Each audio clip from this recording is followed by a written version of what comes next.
can either do that, or what you can do is you can actually invest into a fund. Now, a fund is basically, think of it like a basket of multiple companies. So that, that basket has, Google, Tesla, name it, Microsoft, all these big companies across the world, all of them are in that basket. And then you buy a portion of that basket. So what then happens is when you buy a unit or a piece of that basket, you see you're not having exposure to just one company. That £100 that you invested would be split across multiple companies. So these are two different ways you can go about it. So the way I always suggest is, if you are someone who's investing for the very long time, right? I always suggest to go for a fund. And the reason is, how do you know 10 years of 20 years down the line? You just don't. Which company is going to be doing well? Or how do you know if it's going to go up or down? Yeah. It might look great now, but what about 10 or 15 years down the line?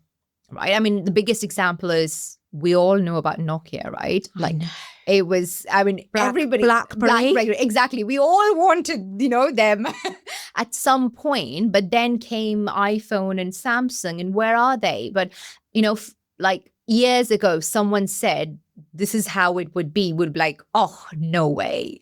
I know. Exactly. It's madness. Exactly. So, and there's just so many other such companies, right? Yeah. Who's done well and who's gone the other way around as well. So that is why you don't want to be putting all, for example, your entire retirement and, fund into just one company. This is called diversification. Because then that way you're having exposure to multiple companies.